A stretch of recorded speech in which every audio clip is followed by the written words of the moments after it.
Welcome to the Just Two Boys we're rolling. Welcome to the Just Two Boys podcast.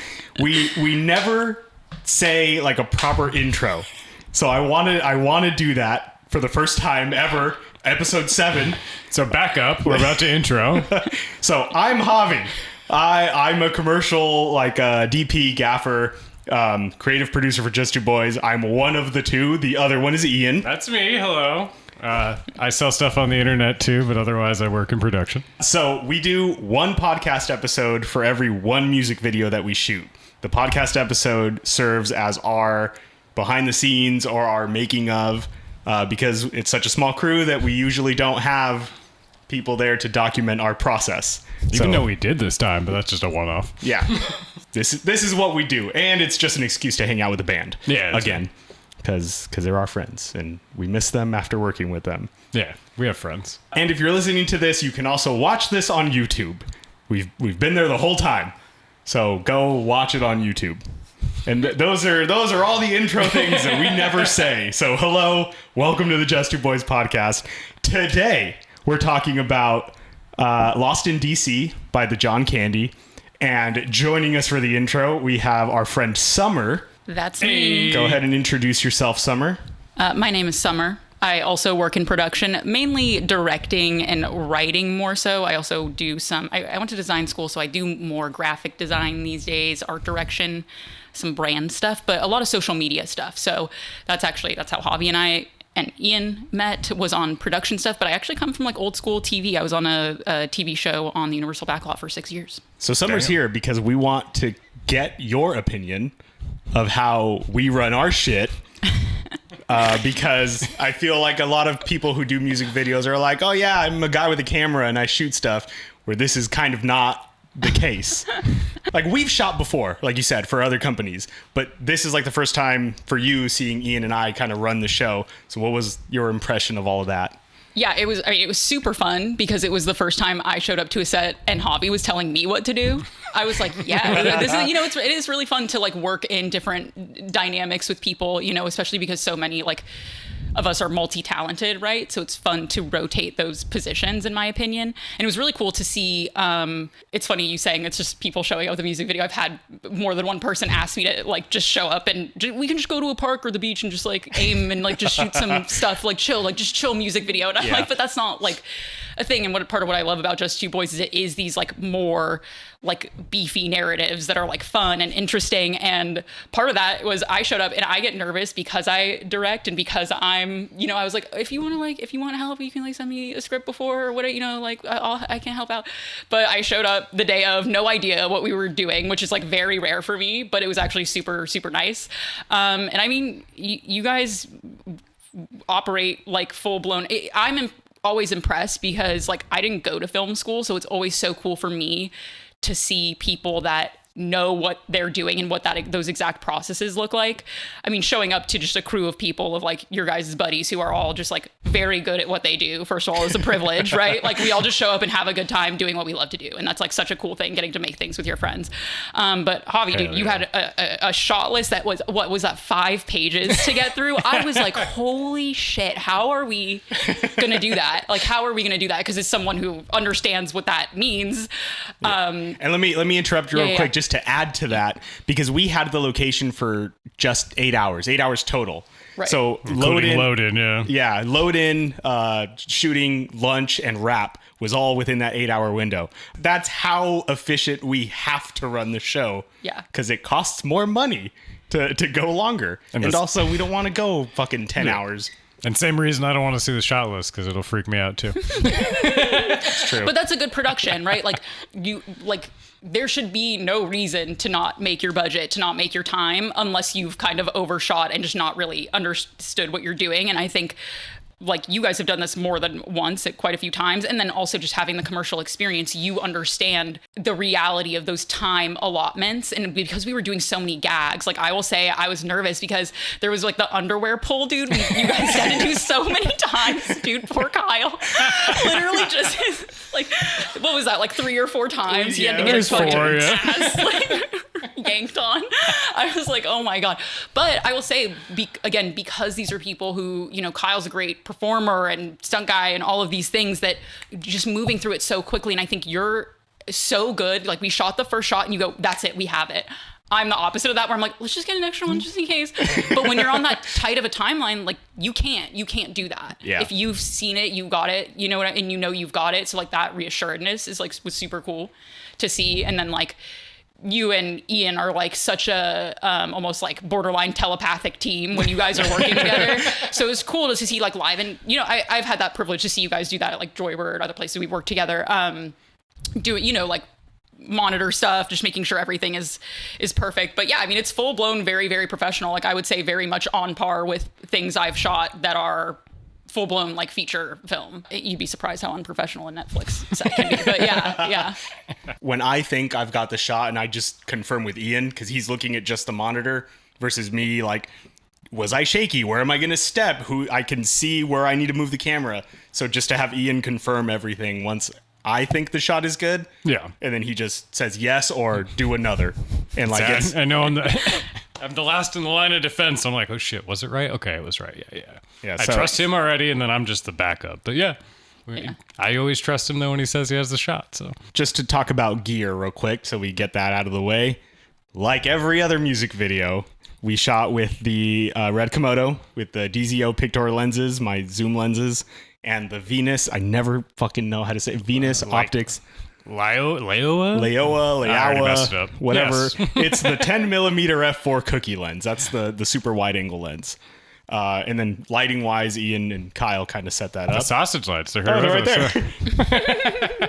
Yeah, we had the Airstar sausage light 1 and 2, but we just used the one. Just the one. Yep. Same stuff we used in Alabama as well. Yeah. So there's a picture of Kyle somewhere on my website holding the big sausage light covered in so many bugs. Yeah. There must be 100 bugs.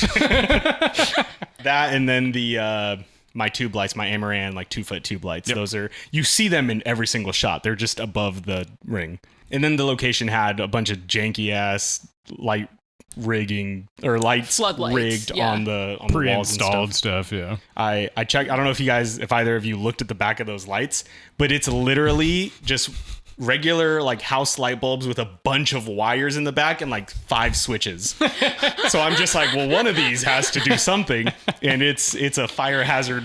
It's a fire waiting to happen. Yeah, I think that whole set might be like, it was perfect for that video. Like, sometimes sometimes the best location is the cheapest and scariest one, right? Like, because of what you're filming. And honestly, that set was so, I mean, I will never forget the rope moment.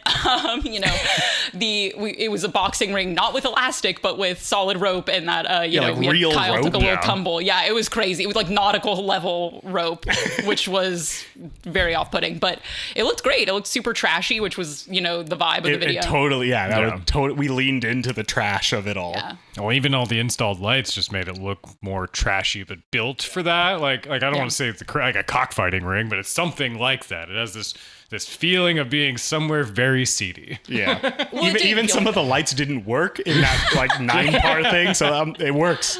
Yeah, no, totally. And I think that that is what it, like you're saying, it definitely felt like some sort of illegal like underground fight, but that aspect works so well because it's like an alternative type of fight where they're like pranking each other.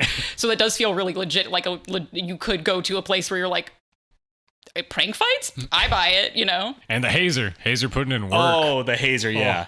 Because that hazed it. Like, even all the behind the scenes pictures that we got, like it all, the smoke in the background just looks so good. Well, because all the holes in the walls, everything just worked out to our Going advantage. back to how janky it is. That's what I mean. Yeah, dude. Literally, I know that right behind where I was standing, there was just like that gap in the roof where like the sunlight was coming in the morning and just like really hitting all those particles. That's the only thing that worried me is the first shot of Kyle. He looks almost too cool. And he's supposed to be the one that's sort of losing this scenario, but I was like, damn, he looks really good. Yeah. Oh, yeah, and that brings up another point. You're in the video. You're the concessions person, you're the first hand that goes into the frame. Yeah. With all that popcorn that you and Gina painstakingly had to put in all of those tiny little bags. That was the most difficult part of the video. I'm just going to say it was getting those popcorn bags filled. I mean, thank goodness I come from a propping background, because I was like, we don't even have enough popcorn. We got to get some paper in here. We got to get napkins in here.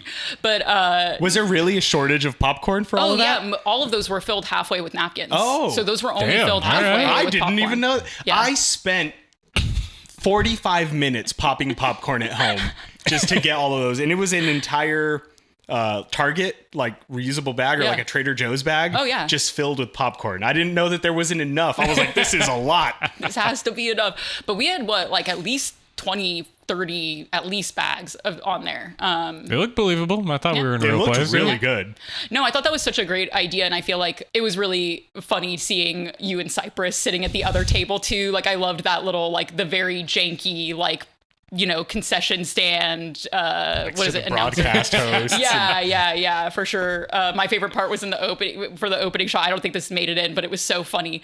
You were like, okay, Summer, you're gonna, after you do the popcorn thing, or in one of the first shots, you were like, you're gonna hand them, because there was a bowl of fake fruits that said for throwing, and I'm just like tossing fruit to Ian and to Cypress to throw at them. I feel like there were so many funny little moments and gags like that we shot, and we got like extra stuff, and that just didn't even make it in the video. Like that's how successful the timing was, because we got all these extra like little moments. Darn. Even, I mean, because there were intentional shots too that we cut. So even like that little extra stuff, as funny as they are, it's background, and like I'd prefer to have movement back there than nothing. For sure. Even I think was it you that thought that Summer was eating all the popcorn during the shoot? Yes, I mean. And Gina was just like, "No, she's just a good actor." I was like, "Damn, okay." I was just like, "Summer's gonna get sick. I don't know where the popcorn's from." I was so honored that you actually thought I was eating popcorn, because I was literally just like. Just in the sleeve, literally just pulling it back into the popcorn thing and pouring it back in. There was one moment where I was just like put it under the bandana and just like poured it into my mouth. But other than that, yeah. Even if you don't see it, I just like that all of that shit's happening in the background. It totally sells. Well, and I would say that's part of what makes you a really good director, because that even that energy of me having that idea in my head and us having that interaction and all of that builds the energy on set in a way that really lends itself to the overall like tone of the video and how the shots go and everything. And like you're saying, having that just constant movement, it just makes it feel real, right? And that's why I think a lot of things fall short when the background or these little things that you wouldn't think about that are always organically there, when they're not there, it's a little uncanny, right? Yeah. And people don't think about how much attention to detail has to go into actually deciding to make something look that real, you know? So I've been forgetting to mention this, but Metalhead Matt, he like watched a bunch of YouTube videos or something, right? Yeah. He just told me to watch some videos to learn how to be a ref, like literally just how-tos on how to be a ref. But I mean, for as little as I know about refs or anything from just watching regular fights, like I couldn't tell the difference. I thought he knew what he was doing. Yeah. It wasn't really until after he piped up and was like, "Oh, I watched a few videos," and I was like, "Damn." Okay. It made sense for how, like, he knew the hand signals or whatever. Because I was prepared to just tell him, like, separate them and bring them together and, like, the general motions. But then he started doing, like, all the legit referee stuff. And either you or Gina told me that he is, like, prepared for his role. His role, yeah. Dude, I feel guilty. I didn't look at one concession stand video. I didn't watch one girl make popcorn. Oh, fuck. No, you could tell, because he was, he had an authority about him. I'm sure he was nervous as hell the whole time. On the ride in, yeah, I could see it in his face. And I was like, "Don't worry, it'll be fine." He's like whispering to himself. He's like, "All right, break it up. All right, we gotta come together." Because I think at this point, you or I, or all of us, have been forced into a role at some point just due to the nature of what we do. So for him, it's something that wouldn't happen. Whereas I've had to play parts before that I was not prepared for, or like on the day, like, "Oh, you're doing this," and I was like, "Okay." Yeah. I can do this. Yeah, yep. No. And this is a very rare on-camera moment for me. You guys know I don't do this very much. But, as you know. As you know. But I don't know why I turned into Christopher Walken at the end there. Even for me, like you were like, "Okay, Summer, get behind there. You're just going to be in the background the whole time." And I was like, "All right." And then you gave me a bandana and I was like, "Oh, okay, cool." Because the number one thing is like, what do I do with my face the whole time? I was thank you for that. Honestly, that was because Erik was supposed to be Erik, who makes all the music for the John Candy. We always try to give him a role, and he's so camera shy or so like just avoiding being in the spotlight that we have to find ways of including him, and then like in turn everyone else has to be anonymous at the same time. Yeah. So that look of the bandana was how he performs all of their live shows, because he's always just like the DJ in the back, like. Obviously, they don't play their instruments. Yeah. So he's always back there, and he has to be on stage or whatever, but he's just got a bandana because he doesn't want people to know it's him. Yeah. So we just ran with that look. So it works out that everyone else is just kind of anonymous, because we did look into, like, what if we had, like, those mesh celebrity masks. You know what I'm talking about? Those are cool. So we had we were like, what if everyone is Nick Cage? Everyone. Like we had options, but it was a budget reason that we went with the bandanas. Yeah, and honestly, I feel like it fit the vibe of the video so much, really well. I don't know about more, but I think it did, because I think sometimes adding that celebrity or like notable thing can just like pull away from something that's like already such a cool original thing. Like it just didn't need it, I don't think. I could see how it's more original. And then I just like that we copied Erik's style.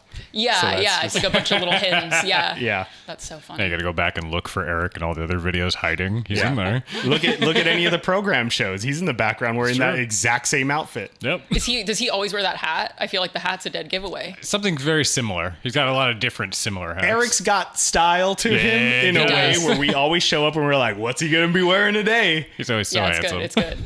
Yeah, he's a fresh dresser for sure. Just another note on acting. I was trying the whole time to think of myself in the background of the shots and act as well when I could, throwing my hands looking at the screen. So you had to step it up because of Cypress next to you just being asleep the whole time. He was legitimately asleep the entire time, which is so funny. And again, part of, I feel like the dynamic of the set that day was genuinely really funny. Like everyone was genuinely really got along, was having a good time. Like, and I feel like it just shows. That's the only thing I wish we did get. And I know it's just because we didn't have time, but to include shots of us at the table and stuff. We ran out of time, but that would have been super great to have. Cypress passed out while I'm freaking out. I do want to shout out Javi's aunt for the taco truck, because I feel like, so here's something. Every single person. Well, and I'm also going to shout you out, because one of the things that oftentimes gets forgotten on set. It gets forget. Yeah, that's my Southern coming out. It gets forgot. But I think is the idea that your crew needs to feel good, right? Like when you are running, being a director, or unless you have a first AD or whatever, is also being a boss, is you are building an environment for people to create in. You are not just someone there who everyone is there to cater to, right? And I think you understand that about directing, very much so. When you work on these smaller, more intimate projects, you're, at the head of the helm. I think that's just like, you guys made sure to have crafty, you had a really good lunch, we ate at a proper time. Like, I just think that stuff is so important. And I just want to shout that out right now. Thank you. It's so crazy that it's lost in our industry. Yeah, like the basics. Yeah. Like just like sustenance, I was told we went to film school. Yeah. There's not a lot that I learned in film school that still carries over to what we do.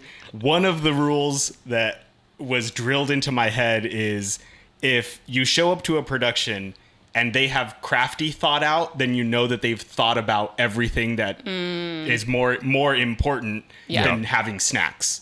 Yeah. So in my mind, I'm like, even if that's the last thing that I prepare, knowing that I've gotten to that part of planning means that everything else is already planned. Yeah. So that's just my way of making sure that everything is done and that everyone is happy and that there's nobody who's like, fuck this set or whatever, I'm never working with these people again. Exactly. Yeah. Because I didn't go to film school. My kind of crash course in that was working under on a Hallmark show for 6 years. And I remember we were going to do like a home makeover in like Louisiana or something, and the boss, my art director, looked at me, and mind you, there were producers on this and a director and all of that. He looks at me, he goes, not one of them will have the information of all the local stores, hospital, all of this. So you're gonna have a map printed out, you're gonna bring it all to the meeting, and this is all before we've even had the first meeting about it. He's like, that should already be in place, because that is the number one stuff, where we are staying, all the stuff we could possibly need in the vicinity of where we're staying and where we're shooting. And he was right. Not one other person had it. So yeah, I agree. Like those are the kind of things that stick with you and make people want to continue to work with you. And also your art is better when people are happy and taken care of. I think so. Hell yeah. Yeah. Question for you.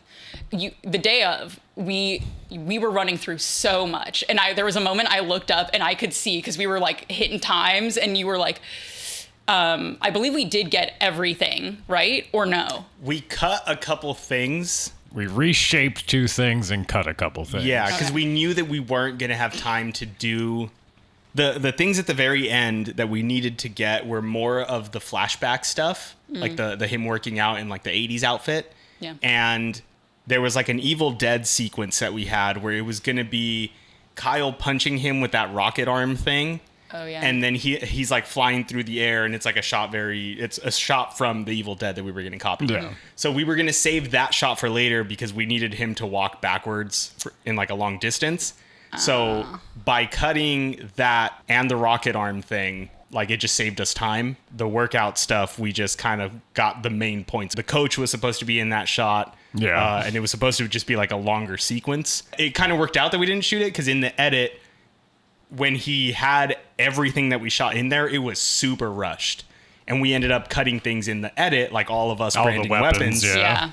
Which I was like, yeah, that was funny, but we save it for something else. Yeah. Oh yeah, true. That's good idea. I think it was really interesting to watch everyone, or you specifically, pivot and work with that in live time, because I think so many people go in with these grandiose ideas, and I think it's so important to know what are you, if you have to, what do you cut and why? And kind of how did you make those decisions, I guess? Well, it's more like the telepathic thing you're talking about. I don't know. I can look at him and be like, fuck, that's going to get cut. We don't have time for that. And like in our heads, I'm like, it's that thing that's next, gone. Yeah. We both just, okay.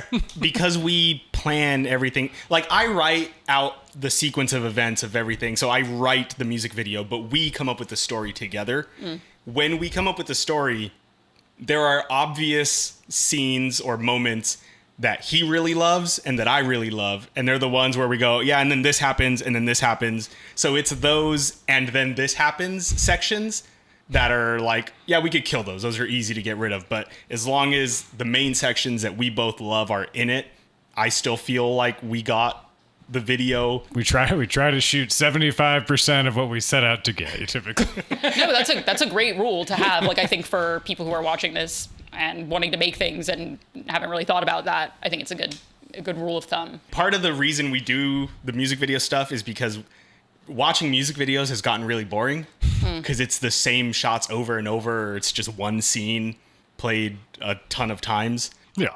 Our videos are very like, this happens, and then we never see it again. And then this happens, and we never see it again. Which upsets Kyle, but that's okay. That's true.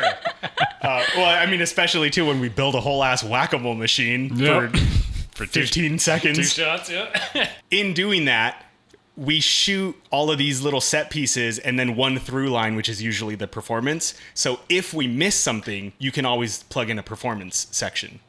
I see. So there is sort of a method to planning something really robust and then knowing that we're going to chop some things off. Whereas even like a little inside baseball from other musicians that we know or stuff, like they'll be thrown in with a day, 5 bands, 5 music videos are coming out of that location and that kind of thing. So at the very minimum, I know we're not a mill like that. So it makes me happy. Yeah. We've said no to bands. Oh, really? That have, because like I know one band in particular where we pitched them. They came to us. We pitched them an idea or like a story based off of their idea, and then they were like, "Great!" And then we need you guys to shoot that part, and then we'll intercut it with like an empty warehouse, us performing in an empty warehouse. And we were immediately like, "Oh, well then no." Yeah. Because why? You either work with us for the whole thing and make it something that both of us are proud of, but don't Frankenstein our work into like another thing that we actively avoid. Right, you're like, we literally have, it is in our doctrine, our manifesto, that we cannot shoot a performance in a warehouse. So it's in the pitch deck they received. It's the first slide. It's literally, you open the pitch deck. I think I remember that. It's split right down the middle. No white psych videos. No empty warehouse videos. Yeah. So when they suggest that, it's like, darn, you didn't read it. Yeah, we're just not. This isn't gonna work. It's a deal breaker for us. No, but it makes sense. And I think that that's you guys just choosing to work with people who want to do these types of ideas, again, is what makes the video successful, because you can't, I feel like doing these types of bigger ideas, you know, on the lower budgets or just as passion projects, kind of those types of creations of love don't happen unless it's like a good relationship and everyone's vibing and has a similar vision, right? Like, and you guys do this as not just for fun, but for fun. So why would you put yourselves in that box, like, ever? You say not just for fun. It's basically just for fun, because whatever we get paid to make these just cover the costs. Yeah. We literally, you didn't get paid. No, I did not. We didn't get paid. No, but the fucking ring place got paid because we had to rent the location. Yeah, I did do that for fun. You're right. Light rentals got paid. Yeah. Camera rental got paid. Catering got paid. Catering got paid. Yeah. It's the important stuff that gets money. and all we get is friendship. Maybe some free merch every now and again. I've got my Thanks Baby shirt at home. Nice. And my several John Candy items and my Delta Hate shirt and sweater. Nothing from Sleep Cult. That's weird. Darn. You're like, we will work for merch only, actually. So Hey, we've said that before. Yeah. Thank you, Tevin, for letting us shoot. yeah, no, thanks, apartment. Tevin. Thank you to you guys. Hold on, we read the address. You got some mail. It's on the counter. Oh, yeah. There's an Amazon package or something. But, all right. Well, thanks, Summer, for being in our intro. Thanks to you guys. That was fun. Fun to shoot a video. Fun to make some Hell stuff. yeah. Let's go to the band. Back to the studio. Come on, buddy. You can do it. Matt. Freaking dead air, Matt. Wow. Monster. Your call has been. All right. Great. Well, Great. Wow. Matt, we tried. All right. So we're here with the John Candy for Hey. Lost Hello. in D.C. Yeah. Go ahead and say hello so people know your voices. Hello. Hello. Say who you are. I am Brannon. Erik. Ian. We're We're all doing it. all right. The way we start every single time, I'm going to credit all the people that worked on the music. Oh yeah, Kevin's here Kevin's here. and Gina's on this side. Noise. The way we start every single time, I'm going to credit everyone who worked on the music video. I almost said show. Me and Ian, producers, directors, story. Me, writer, cinematographer, fabricator. Ian, gaffer, assistant camera, background as the broadcast host. That's right, yeah. Brandon Yeah, Means, yeah. video editor, visual effects, and talent as the new mask or Actroid. Kyle Steiner as talent, the old mask, and the interviewer, and Grip and Electric Swing. Katie Carlson, wardrobe stylist, background as the audience. Gina Cash as the production coordinator and background as the audience. Jonathan Cypress as camera and grip and electric swing and the background as a broadcast host. Summer Arrowwood, production coordinator and background as the concessions host. Metalhead Matt as talent. He was the referee and production assistant. Kevin Soto as talent, our coach. Jake Satow. I don't know. Jake as talent. He was our bodyguard and background audience. Travis Cart. Is that how it's pronounced? Ooh, never asked. Carte? Carte sounds fun. Yeah, I like Carte. Yeah. Travis as our behind the scenes photography and then background audience. Thank you last minute for showing up, Travis. That was very cool of you.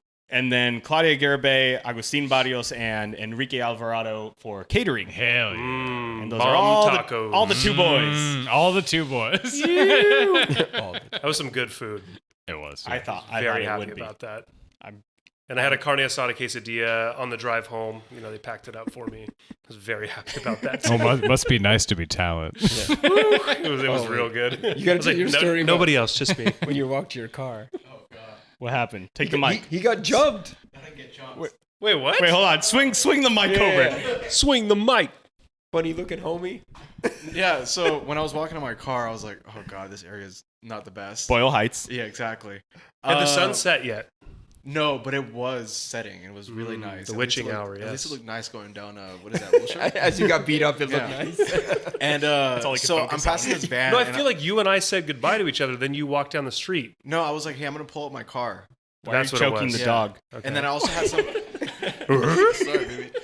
I also had some stuff, so I was like, let me go drop it off in my car. Okay. So there's this van, and it was all torn down. Like there's like the front wheel was like off and everything. And I'm like, oh god, there's gonna be someone in there. So sure enough, like I went like a little bit to the side, and some dude was like, hey, what are you looking at, homie? Or some, I wasn't even looking at him. Funny looking homie. What do you say? He called you a funny looking homie. Oh yeah, funny looking homie. And I was like, just keep walking. Just keep walking. This is gonna lead nowhere. So yeah. Then I was like, let me just. That's let me just amazing. I pass didn't even know yeah. that happened. Oh yeah. Yeah, I told this guy. Yeah. Right But when that was it my happened. favorite part. He's like, you funny looking homie. Like, damn, dude. Drive by assault right there. And I'd be like, what? You're the one living in a van, brother. Real quick, let's go through the timeline of events because this came together really fast. Oh, yeah. And I have specific days here. January 28th, you were like, hey, let's do a video. January 30, we sent you the pitch 2 days later. 31st, we sent a revised pitch with your notes. So Beautiful. in a day, sent notes and we sent it back to you. February 4th, we sent a mock video with all our references cut together. Oh, yeah. Which you were like, this should just be the video. Yeah. And I'm like, no. Meticulously put together. That was impressive. February 15 was our shoot day. So it was 18 days after you told us you wanted to do it. February 24th was your first cut to us, which I'm sure was like version 5 of you. Yep, absolutely. I think it said 5 on there. Yeah, it was a final. Yeah, always a final V3, 5, 6. Second cut, February 28th. March 1st was the final cut. So from the time that you said you wanted to do it to the time it was released, 32 days. Not bad. Not bad. That's quick. Easiest scheduling we ever had, too, because we didn't have to involve Brent. was See, I Brent- wasn't going to bring it up. Yeah, we'll bring it up. I was going to bring it up. So, Brent, we know you're going to listen. Next time, make sure that you're available. Yeah. And you can show up, and it'll be super fun. Otherwise, I don't know. Otherwise, I don't know what's going to happen. Yeah, otherwise Kevin's going to do it. Yep. Kevin is the de facto go-to standard fill-in. Awesome dude. My favorite part, though, about that timeline is that even though it's very quick, there were still days where I was sitting there with Javi, and he's like, I could just shoot it tomorrow. I don't care. Let's just go tomorrow. And I was like, that's crazy that it's so fast, and we want it faster. The only thing we needed to wait for was that belt, the championship belt. But yeah. other That was than a special order? Ian found it. we were sitting there, and I was like, I need a championship belt. I need like something that looks good. I was like, but I'm not paying more than $30. Mm-hmm. So I went on eBay, Mercari, perusing, and I put in like a bunch of offers and bids and just didn't think anything of it, but it really did come through for $30. I totally would think you'd be able to get something off Temu or Amazon Not that's not too bad. quickly and not as good. Like that was an official like 90s Goldberg No, it like looked great. replica. Oh, Yeah. no. So what happened to the vest? Oh, it's in my closet. Oh, really? The John Candy vest? Yeah. I thought Matt would have stolen that. That was the one that Kevin was wearing, Kevin right? tried to walk away with it. Yeah. Smart. But Katie, she like spent a while putting that vest together. And she was like, I saw Kevin trying to walk away. And I was like, come back. We need to sell that to Metalhead Matt. Sorry. If he would answer his goddamn phone. Yeah, you guys must have like an entire cache of 2 sheds. music video stuff. 2 sheds. I have 2 sheds worth of. Yes. Literally. Like, Are you paying to store this stuff? No, it's in my shed in my carport. Oh, okay. I have a long carport. So We I don't can have fit shed money, dude. Just 2 sheds. Just 2 sheds. Nice, dude. It's a title fight reference. Right? No, that's awesome, though. You got all this stuff. What are you going to do with it? It's just in buckets in there. Cause Make sure you don't say the address, because Metalhead Matt will find he it. knows where I live Yeah, now. I've given him the tour. Big mistake. That's why he's not picking up. He's there right Oh, now. fuck. Ransacking. I've got a ring cam. Matt, I'll see. Do you want to talk about why this was such a high effort video? Sure. Yeah. So, oh man, I'm so bad with names. I think it's Stephen Graham. Stephen over at Vice, super awesome, nice guy.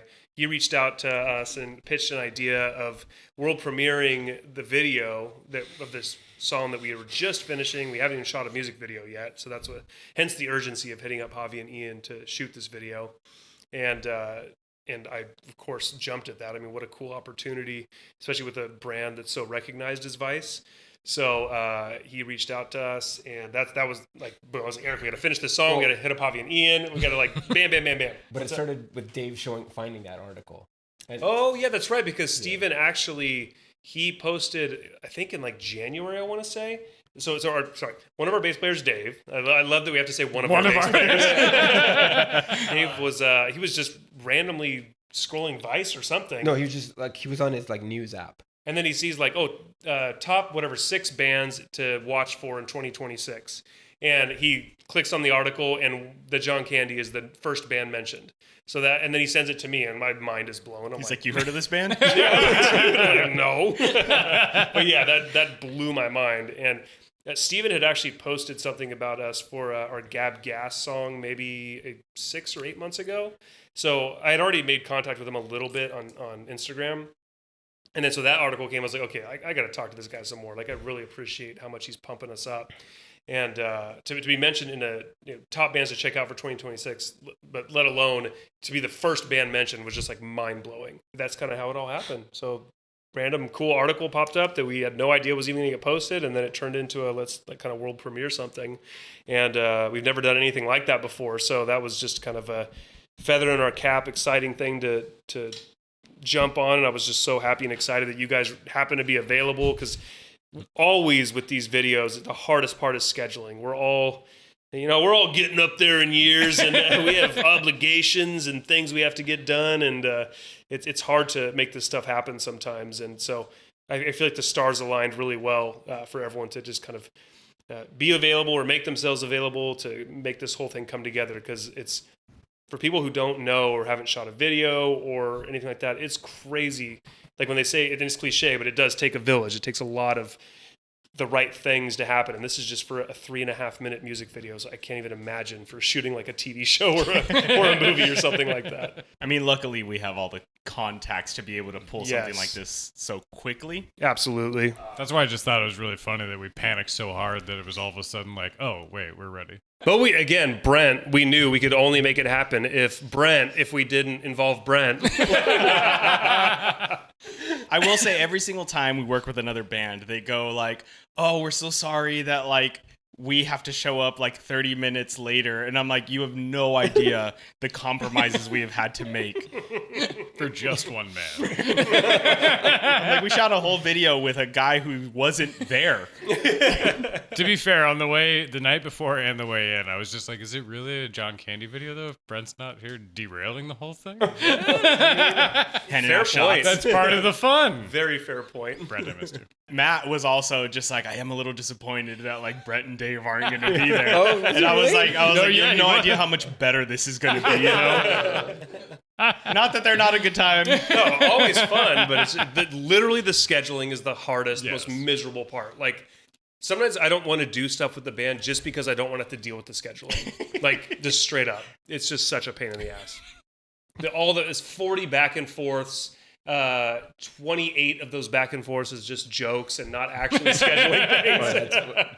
That's so true. And I'm just like sitting there like, gosh damn it, Get to the point. If you saw the chain of right now of him just dropping off the CDs, it's like 100 responses that are just all jokes, and one was like, okay, yeah, just drop it off. Yeah, exactly. Literally before I came here, I dropped off the new like jogger, what do you call it, a jogger suit, track suit that our merch guy Mike Rondazzo made, and then also BTS Records, shout out. They did our what you call them, double CD volumes 1 through 4. Our box set. What's that? Box set. Yeah, the box set, baby. And so BTS made those. He shipped us a bunch of the extras that didn't sell because we're just not cool enough to sell out. And so I was dropping them off to the band. No. He made extra. We're totally cool enough. And on top of the Vice like premiere, we also had Insane Blog, which was totally a human written article and not AI generated at all. So first of all, I forgot about that one, but it was so exciting when I saw it. Second of all, is it AI? Did you read it? Yeah, I did read it, but I didn't even think of it through an AI lens, dude. It's a little obvious. Yeah. Okay. It was very Chat like GPT. a comic book inspired video, and I was like, Did you watch it? Well, is there an author attached to it? I don't remember. I feel like there wasn't. So this might add to your guys. I mean, true. Yeah. It might add to what you're saying. Though. Hey, another article's another article, right? Yeah. I mean, I was excited. Where's the winter reacts for this one? Come on. Anyone wanting to cover us in any way, shape, or form always feels like a blessing and is super cool. Like, I'm surprised by it every time. Is Winter Reacts the guy that was yawning the whole time? Yeah. I love Winter. I love it. I did one interview with him too.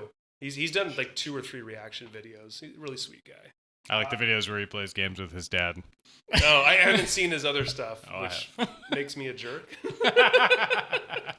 All right, so back to the actual video. So the references that we included, just to go down the list a little bit.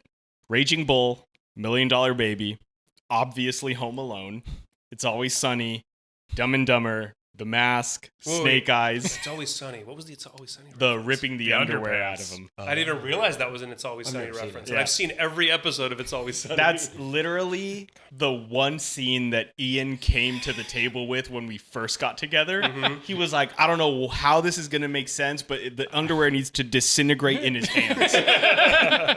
Oh, yeah, and the first rip. I had his shorts with it, too. Yeah. Kyle has never been the same. I meant to bring, I made 4 pair of those 3. I made 3 pair. I meant to bring it because I still have the 3rd one that we never used. But I wanted to bring it to show. I'll show it in the intro or outro or something. Dumb and Dumber, The Mask, Snake Eyes, Evil Dead. What was Snake Eyes? Snake Eyes. The intro. Yeah, that came out like 2004 or 3 or something? It might be even I think older. It's earlier. Yeah. But it's the Eric walking part. Like, that was the reference. Okay. Yeah. There's a very similar Snake Eyes scene. Nailed so many references. Yeah.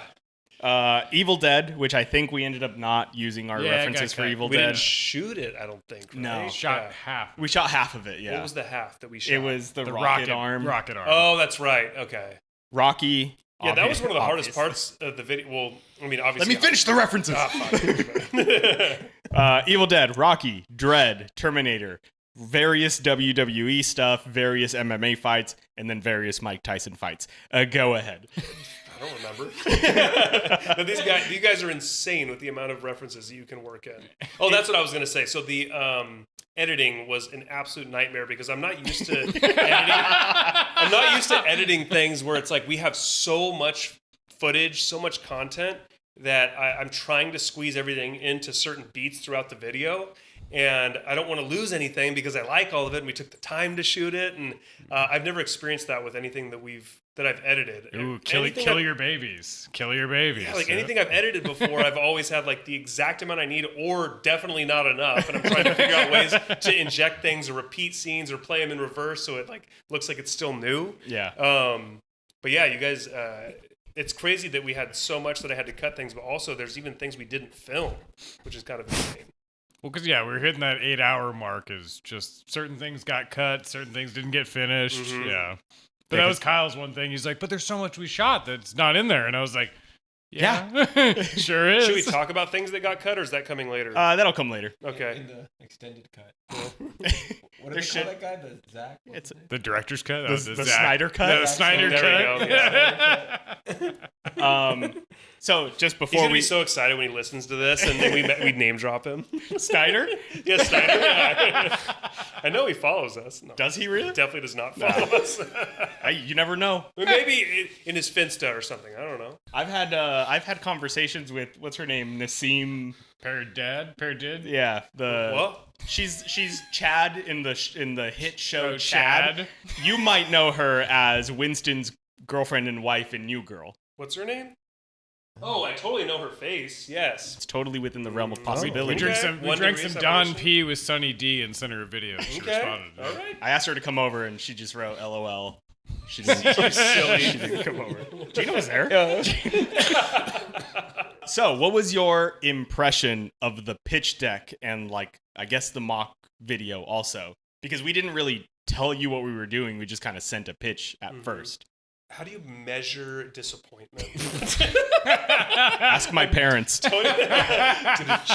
totally kidding. Eric, you go. I've been talking too much. I mean, I loved it right off the bat. I like you said, I loved the video, like the stitched together reference video. I loved it. So it made me definitely more excited because I guess like when you see your pitch deck right? You picture it one way, how you think it's going to be filmed. But then when you sent that one, that's the first time you've sent us like a stitched together video of it. And it helped kind of marry the two of like what I thought and what the pitch deck wants me to imagine. So I thought it was really helpful. Yeah, I always love your guys' pitch decks. They're always super fun to read through. You guys are super creative. I think we've liked and or loved everything you guys have pitched us. I mean, you've pitched us at least 3 or 4 other ideas we haven't even used. I remember one we didn't use because it was too expensive. All the celebrity impersonators one. Yeah. Such a fun idea. But I mean, these people got a lot of expectations. Before we knew because you sent us the song. Erik has sent us like versions of the song even like months beforehand. That's how it usually goes though. Like we send you guys such early versions, and I think that inspires you and gives you guys ideas, and then you guys come up with ideas, and then it inspires us in reverse, and then we add things to the song. It's kind of a cool little thing we got going. But even before we knew like the title of the song or just the entire approach of the song, when we had like a demo version of it, we were listening to that, trying to come up with ideas. And specifically the slower section that ended up becoming the flashback section. When I called Ian at first, when you like texted us, I was like, hey, I have an immediate idea.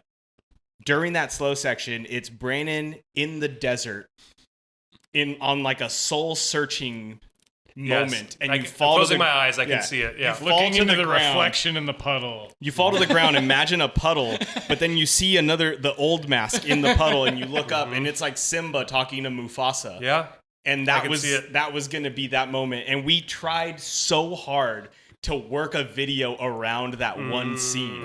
Ooh, that would have been a desert shoot. Then that'd be fun. Yeah. We're in Southern California. We're close to the desert. The timeline was the problem, but we tried. Yeah, and then like once we got the like Lost in D.C. and I was like, oh, desert doesn't really make sense with like a city thing. D.C. Desert City. Oh god damn it! All right, we got to reshoot the video. But it was totally going to be like soul searching in the Old West, and I've been wanting to do an Old West video for a very long time. War on Betty just kind of did. Words right out of my mouth. I just commented on War on Betty. Shout out War on Betty. Their newest video that just dropped today. Kenton. I think. It was super funny. Like, dude, their singer is like Kenton. Wait, is that his name? Yeah. Okay, I didn't know his name. Kenton looks hilarious in everything he does. His mustache is amazing. I sent it to Tyler Southard. I always forget how to say Tyler's last name. It's not Southard. I think it's Southard. But Tyler, he's one of our OG like first fans. He's got a great mustache. If you check out 856's first video he filmed of us when we played at Program like 6 or 7 years ago, Tyler's the main guy dancing the whole time. Him and the singer of War and Betty, they look like doppelgangers. And I sent it to Tyler this morning. I was like, hey, look, it's your doppelganger. Their video's awesome, though. It's just him in front of a green screen in a cowboy outfit, just dancing, looking great. Doing a little shimmies. Sounds nice. So yeah, after that, eventually we were just like, fuck it, the whole thing's going to be a boxing match. After we settled on that, everything else flowed out pretty easily. You guys got me excited because I love Raging Bull. I love Evil Dead. And I was like, I want to do a little bit of those two things. And then obviously Home Alone's very like slapstick. And so it just felt like a perfect match all around. But you have a Raging Bull poster in your room, right? I swear you do. I have Taxi Driver. I have Taxi Driver. So it's close. I saw De Niro, but yes, it just made sense when you said Raging Bull. And I was like, boxing, we're looking up arenas, the places you can rent, and I should know this. Those are both Scorsese movies, right? Yes. Okay. Yeah. I do know it. Why was the title originally Lost in New York and then you changed it to DC? Oh, it was just what I named the file because of the intro quote. Mm-hmm. That's it. Easy answer. Non-exciting answer. It's such a minor change that I'm like, I'm sure there was a nothing reason for it. Oh, there's a something reason. Okay. We want to get political for a second. No, but I'm saying that's why I had it. I'm saying that's why I had it titled. I've heard of politics. So that was my idea to switch it to DC. Lost in our capital. Let me be clear. This song is an anti-Trump song, which is kind of funny when you juxtapose with how ridiculous and silly all of it is, but that's kind of what our country feels like right now. We can leave it there. What do you mean? Our great president made my healthcare double in price. So. Yeah. Oh my God. I love filling up my gas tank right now and watching all the awful things happening all across the world. What a time to be alive. Grant is somehow missing all of a sudden. Grant. Anyway. Grant. Where you at? He's missing. So people who were added once we started planning the shoot. So this is just people that we added to fill in some roles. Kevin stepping in for what was originally going to be Erik or Erik's brother playing the coach. Was it my brother? Yeah, it was. It was his birthday. Oh, that's that he right. forgot. That's right. It was my brother. Then Metalhead Matt drove down from Stockton to play the referee. What a champ. Stayed with Ian, and we kept it a secret from you guys just to try to surprise you. Right, we did, yeah. Where's Stockton? No, you guys did great. Near San Francisco. Oh, okay. We drove Four- like 6 4 or hours. I only 5 know hours Stockton north, because yeah. I've driven through it once, and also Sons of Anarchy, the TV show, used to always reference Stockton. I think one of the There's a big prison there. one of the MC chapters was there too, maybe, I think. Yeah. But we tried to surprise you guys with like a guest person, I guess. I love the surprises. We had a Retry on the big ass truck one. Well, I'm the only other one that ever gets excited, though, because Erik is so far removed from everything besides just producing the song. Yeah. I'm the one who's kind of injected into everything in the social media and talking to fans and all that. So, But yet somehow I'm always the first one to walk in. yeah. And then everyone's like, hey, Erik, look. And he's like, I don't Erik's know. just like, hey. Okay, but him I recognize. Yeah, him Oh, I at least you recognize. guys, because we met him at the, Yeah, he drove down yeah. for one of our shows, yeah. Gina suggests that we bring one of your ex-girlfriends for the next Oh, one, yeah. just to keep it, alive. I've been married 15 years. Erik's been married 14? 14 years? Yeah, so that's going to be a hard one, too. Challenge accepted. She's gonna be like, I dated him for like 2 weeks. One of my ex-girlfriends, Let's bring her up- mom lives near me, though, because I randomly saw her, my ex-girlfriend from high school, Yeah. at a park, like walkable from my house. What park was that? Schaefer Park. It's actually Schaefer Park. So then we had What a date. behind-the-scenes photographer, which was Travis, and do you want to talk about how that came to be? Yeah, Travis randomly, I think he followed us on Instagram. I'm always very focused on making sure I respond to every DM. Yeah, you are. Like, there's an origin story there. This is all here because I responded to Ian's DMs. Travis, he followed us on Instagram, and it was like, I don't know, a week or two before we were going to shoot the music video. And then he DM'd us like, oh, I just found you guys. I really like you. What you're doing is super cool. Are you seeing anybody? Yeah. Any ex-girlfriends I want to hear about? And so he randomly reached out, and I looked at his profile, I noticed that he was a photographer. I think he even offered, he said, hey, if you guys ever need like a BTS person or something, I'm so down. And Erik's brother was going to shoot BTS, then he couldn't come. He was doing something. It was his birthday. It was his birthday. Oh, monster. That's right, because you went to his birthday party after the video shoot, Erik right? left early. Early. Yeah, the table. He was like, they're about to pack. I gotta get the out. turns have tabled. And so then I had a flight the next morning. Yeah, Travis. So Alex fell through, and then I was like, wait, Travis said he wanted to shoot BTS, so I reached out to him, and he was super cool, fun guy to hang out with, shot some super cool pictures, and then I think it was Kevin said he looked like the dude from the first season of Narcos. Was that you that said that? Oh my God, he does! I forgot the guy's name, the actor's name, but he looks exactly like him. Gina, if you could pull He that does. up. We could drop his name. Man, good call. Yeah, it's the guy who played opposite Pedro Pascal Yeah. in that season. I think that's him. Boyd Holbrook, you said? Yeah. Boyd. Yeah. Did you say That is Boyd Travis. Holbrook? Is that his name? Yeah, that's who Travis looks like. Yeah. So we had a limit of how many people could be there, just because of the location stipulations for how much we were paying, Yeah, and, well, etc. Even though it's not your fault, I'll never forgive you. Anyway, last person was Jake Satow. I think that's how you say it. Jake Sorry, Gyllenhaal originally. Yeah, we had to swap it with Yeah, another. yeah, yeah. It said Jake on the thing, and I was like, well, we can't change the name, so we just had to find another Jake. Yep, exactly. Bassist of Actor Observer. So when I was on tour with Count Ashy, he's their merch guy most of the time. But when we were on the cruise ship, we had no service, so we only had whatever was like on our phones to listen to for music.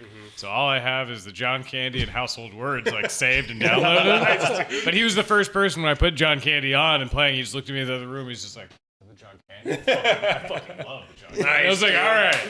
So he just happened to be what a in gentleman. town at the same time as the video. So I was like, oh, this guy, hell yeah. Yeah, shout out Kawanashi too. Those guys Oh, are fuck awesome. yeah. Was it the song? It's like something about car keys.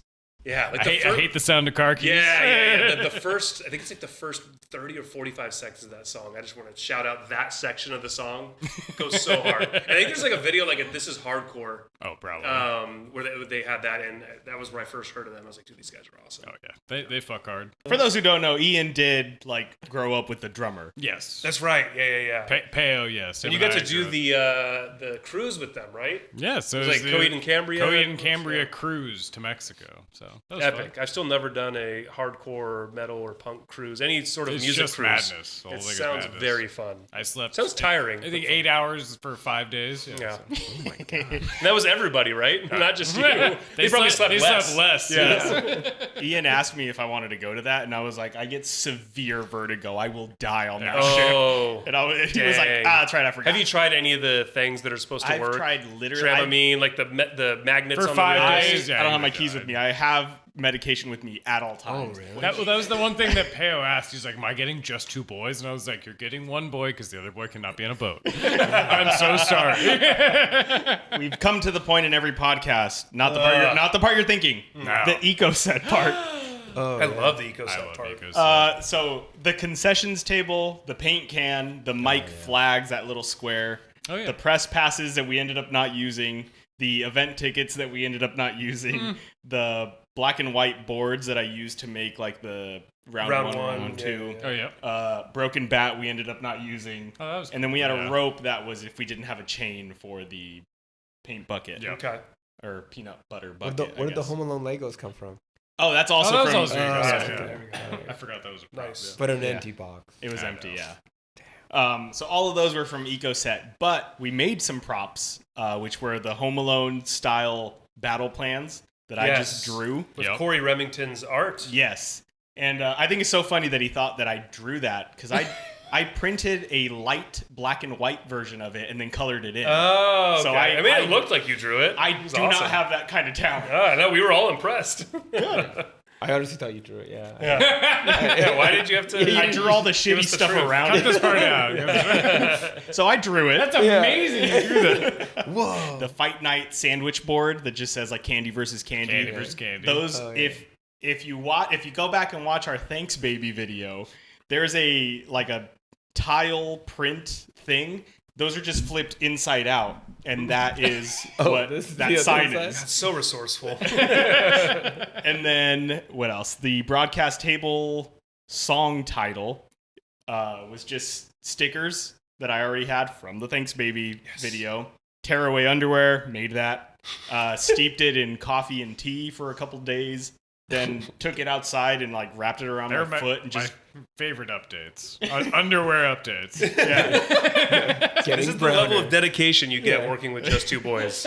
Amazing. Gino- No, I didn't even know this stuff. Gina will come home and it's just the underwear in a big peanut butter pretzel She's like, container. whatever you have planned tonight, count me out.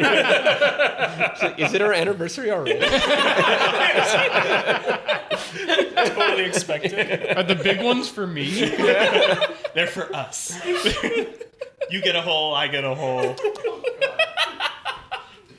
But yeah, so they steeped in coffee for a couple days. Then I wrapped them around my foot and just dragged my foot outside to get them amazing. to shred up a little bit. And then got some succulents because they're nice and juicy. And I just smear all the green on them, which you do not see that detail at all. But I know it's there, and it makes me feel good about it. Well, it's because you're like, was it Stanley Kubrick, the one who makes his actors wear specific underwear, even though it never shows up on film? It's how you feel. Yeah, man. But I did all of that. I would do it again. And then the peanut butter can, it's just went to Michael's, got a piece of paper and then printed it. But I had to color it in because my printer was running out of ink. Oh, no, I don't have a color What printer isn't always running out of blue and yellow and green? Yeah. And you're like, I'm trying to print black and white, but it wants all these colors for some reason. And then speaking of the underwear rip gag, we had to do it a few times. Underwear was supposed to rip completely off, but they didn't. We did 4 takes. I pulled that super hard, too. Yeah, 4 takes, 3 underwear. And after every time, I told Kyle, I was like, "Are you good for one more?" And he's like, "Yeah, man, let's do it." Yeah. He has no more taint. Taint is gone. So when did he fall? Taintless. Oh, So when did he when he fall? fell out? Oh, yeah. that was wild. We are all super scared. Were we? He was. I didn't care. I was scared. I only saw it on the monitor, so it looked hilarious to me. Oh, got it. I think Travis honestly was the one who had the best angle on it. You see him in the video, right? Yeah. Because I know, like, you saw the footage, I saw the footage. In the shot, when it pans over, his eyes are so, like, looking so up with wide. fear. Yeah. He thought he just witnessed a man breaking his neck. Yeah. But that was because it's not a real boxing rink, in case folks couldn't tell. And so the ropes were very loose. Like you touch them like any angle, and you just fall right through them. Yeah. And so he fell straight back. Would have fallen straight on his neck/head, but there just happened to be a stool right where he fell. No other stools around the entire ring.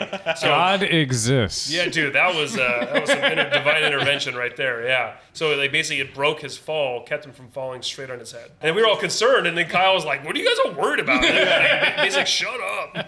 I talked to Summer, who was at the concession stand. Yeah, so she had a good angle too. Her and I had opposite viewpoints, and she was like, "Dude, he accordioned perfectly." And I was like, "Well, that's Kyle. Like, he knows how to fall." Yeah. He's fallen off a lot of skateboards. And so I remember, like, the second that happened, I think Javi and I looked at each other and was like, that has to go in the video. There's no way that doesn't go in the video. Assuming the footage is good, it's going in. Yeah, first it was like, did you get it? And then it was like, yes, I got it. Okay, then it's going in the video, yeah. So I'm saying, I only saw it through the monitor, so I knew we had it, but I was like, oh, yeah. And you ended up, like, extending that or something, didn't you? Like, in post? You slowed it down. Yes, I did.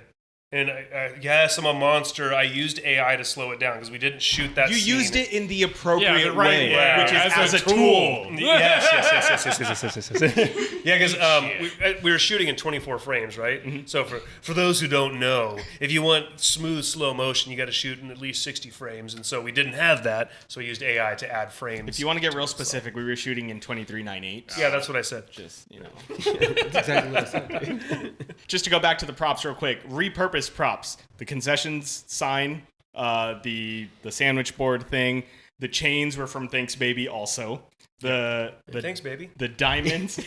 Oh yeah, that was from Delta 8. When you're punching Kyle at the end, the diamonds that fly up are from Delta 8, and then the mechanic mask from Earth Splitter. Erik actually just had a great idea. From now on, all of your videos, like the actual band that you're shooting, shouldn't be in the video. It should be the other bands that you've shot. So like Delta Hate in our next video, Thanks Baby in the next Delta Hate video, et cetera, et cetera. All right. I think Erik was really onto something in that little joke he made. As long as we get to work, I'm in. Yeah. And make zeros and zeros of money. Yeah. Zeros. Wait, is anyone making money? Zero profit all around. And then just a final thing on props. We had mouth guards because we were like, hey, it's going to be a boxing match. It did not occur to me until we showed up that you guys are wearing masks. Honestly, I wouldn't have thought of it either.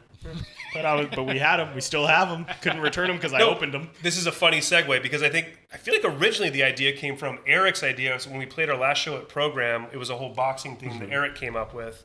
Did you guys think of that when you pitched this? No. Man, no. Meant to That's be. You guys were at that show. You're in the video. Yeah. I'm in the thumbnail. So I think subconsciously then it was part of it. But anyways, Erik said like, oh, we should have mouth guards and like we spit them out before the show starts or whatever. And I was like, great idea. So similar to what you're saying, and I forgot about this still right now. We were testing beforehand. It's like I can't spit the mouth guard through the mask. It just gets stuck and goes, and then you get a bunch of spit in your mask. But that's when we switched to the water bottle. Yeah. So we got the water bottles and sprayed them. Yeah, exactly. Oh, one of Ian's like only notes in the video is you can't see the cigarette enough for when you're getting all the water sprayed in your mouth. When I did that sick edit of adding the smoke and the flame, did it help a little bit? It helps a little bit. It's so fast, dude. It's so fast. I mean, the only thing I liked was that, and I like the whole video, but the soup part and the soup and the cigarette was the only thing where I was like, yes, I've made it. All made it in. Yes. Ian fought hard for the soup because I did. Before we sent the pitch, I did say to him, like, maybe we cut the soup part. And he was like, no. Yeah. The soup part stays. Deadass, no. So now what props did Matt keep? He kept the round one, round two. Signs, yeah. Okay. Ian shipped him our shooting script. Yeah. Oh, no. Wow, okay. Because he wanted to reprint one, which is fine. But then I was like, do you want mine? Like, I'm just going to throw it away. The original, man, yeah. But yeah, I sent him that and some candy. He was very excited. No, we've had some fans hit us up for things, and they've been like, oh, will you sign this? Blah, blah, Erik blah. is so confused. Yeah, like what? Erik, always out of the loop. Yeah. they'll want us to sign things. And they're like, do you have anything else you can send? I'm like, I have like a cutout from like a script for like a video we shot 6 years ago. That's like I just for some reason still have. No, and they're like, oh yeah, send that. And like they love it. I mean, hey, it's just stuff that's otherwise going to go. It's a dirty fork I used. Yeah. No, totally. Like it's literally to that level. Well, I even explained it because like Matt stayed with me, so he's seen the state of my apartment. But I was like, even though it's a piece of paper, dirty forks everywhere. Even though it's a piece warehouse. of paper, warehouse. But yeah, even though it's a piece of paper, like it's still something. I have the memories. It has in my head. sentimental value. Yes, absolutely. I mean, I love props and stuff from sets. Like I worked at Red Digital, and I was at our studio in Hollywood when Tarantino was shooting The Hateful Eight. And this is super rare, but when he finished filming it, he sold like the whole set. Like, so I got to walk onto the stage, like where they built like the whole cabin. Like they had all these trucks, like refrigeration trucks pumping in cold air.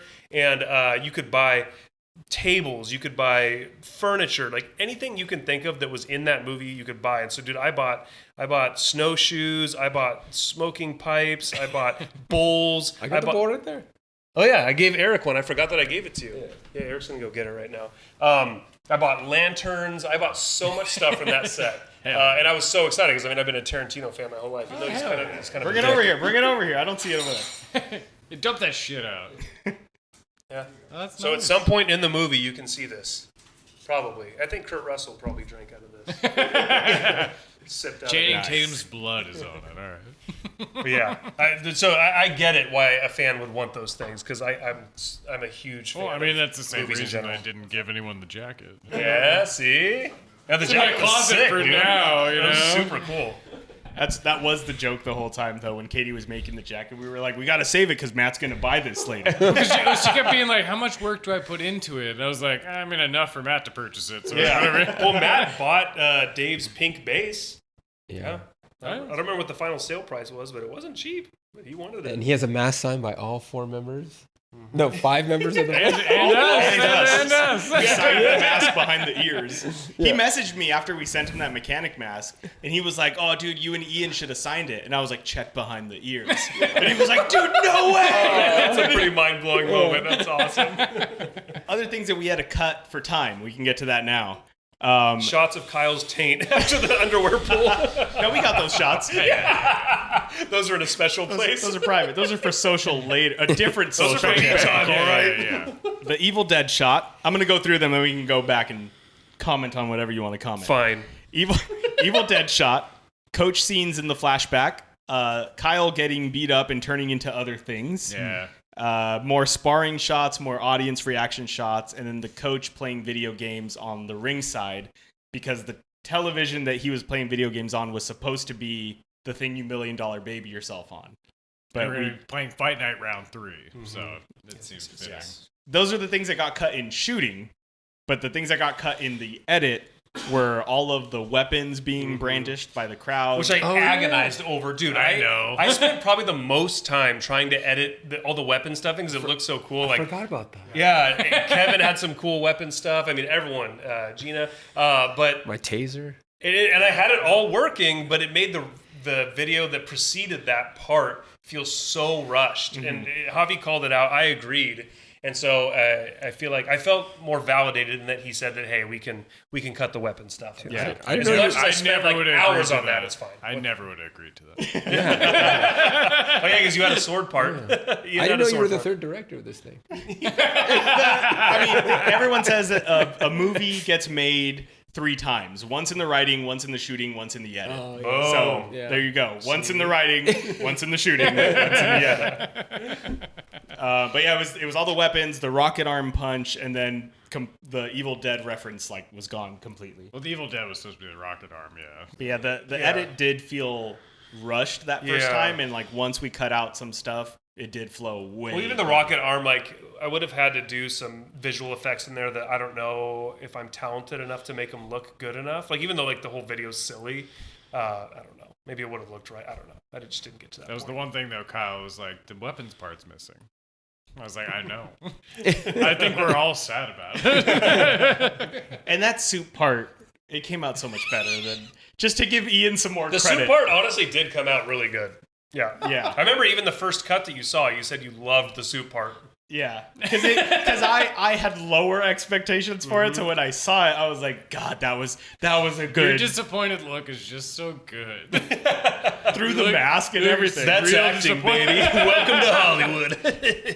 That always reminds me when we were shooting Delta Hates and like we're doing the close up of Kyle's eyes, and Brent is standing behind me, and like Ian hears him go like what he was just like, wow, watching a master at He's work. like watching a master, man. I remember you guys telling me that too. I was like, I love that. I've never not thought about that when we're shooting a video. Like you're with greatness every time you're shooting Kyle. What this video should have cost, and that's including everything: the fabrication of props and stuff, all the people that worked on it, the location, Cost of materials. Oh, yeah. This was probably I would guess this was probably the most expensive. and for sure, and editing too. Keep that in mind. Probably Do you close. include like quick turnaround time in this? Oh yeah, there is a Is there fee like a for rush quick. fee? Yeah, rush fee. Yeah. There's a fee for quick. Yeah. I mean, sure. I guess that's overtime. Yeah. Yeah. Okay. Add $2,000 to it. I don't know. I've accounted for it. All right. I have no recollection of what the other videos ended up, what they should have cost. That's what I'm wondering now. Do you want me to go is it back and close? figure that out? Yeah. I mean, if it's not difficult. Do we adjust for war inflation? I feel like they were all 30 to 50. All right, I don't have the peanut 30 butter. to 50 grand. I don't have the peanut butter one. Like but they were done professionally. Sorry, not professionally. Like, what do you mean if, motherfucker? Oh, got myself in hot water here. You guys are so professional. Let me I don't want to mince words here. A bunch of. We're going to the expensive sushi place. All right, the one with the really long name that featured Delta Hate. That one was $8,764.17. The oneer. The oneer. That's what it should have cost. That's what it should have cost. Okay. Yeah, you think you paid us? No, that's what I'm saying. I'm like, Jesus Christ. I'm like, did we pay that? Wait, no. Wait, I think we paid because each one has kind of doubled. So I think that one was 1,000. I want to say it. That seems right. No. Big ass truck was 1,000, so that was 500, I think. And then you guys did Arthur Roads for free, I think. We did. We spent money to make it. Yeah. That was to get your foot in the door. Yeah. In the peanut butter door. The big ass truck retry one, that one was $17,183.42. Wow. Okay. So then I would guess this one. It is more expensive, I will say that. Yeah, I mean, the location alone. Yeah. I feel like they probably would have charged you a different rate if you were coming from like a big company or something like that. Yeah, and like you pay a different rate depending on how many people are there. Mm-hmm. So that's how they determine how big of a production it is. Ah, there we go. Okay. Did we do the smallest you could do? No, we did the second tier. What's the smallest? Like 5 people. Okay. And we had 10? What was it? We had 15. 15, okay. What's the biggest they allow? I think you can go like 99 plus, Dang. like taking over the whole thing. Yeah, that's a smart way to measure it, though. Okay. Yeah. Okay, so what was the most expensive one? Sorry. God damn it. 17. 17. Okay. 17,180. So I'm going to say this one would have been 30 grand. Yeah, I was going to guess 32, 35. Seems low to me. Oh, really? Yeah, I mean, I'm just guessing. I mean, he's worked more stuff. I mean, all the stuff. I'd say 40, at least. Oh, my God. Then we really lowballed. Wait, what did you say? He says 40. Dang. Probably, at least. It is 29,769. Damn, 30 grand. Dang, 41 Ian, not cents. so experienced, huh? That's why you're the writer, not the director. Hey, we co-direct. I'm the 2 soups guy. But yeah, basically 30 grand, just under 30 grand. Amazing. For however much we charged, which a third of that went to location. Wow. Yeah, because I mean, I think what's super impressive is just how cohesive and amazing it ends up looking at the end when we only spent $2,000. I think we got to your point, we got a $30,000 video for $2,000. All the people that are there that we bring on as crew are experienced in what they do. Yes, absolutely. So Cypress is our friend who brought all the camera stuff, like he's a union assistant camera person. Kyle has worked as an assistant. Evidenced by the fact that he slept half the time. He was working so many long hours. As he just got off of like a 24-hour day. Yeah. Did he really? Yeah. Oh my God. That was his excuse. So the point here is it's a blessing to work with just two boys for anyone who's listening or watching this, because those bargain prices for what you actually get are absolutely incredible.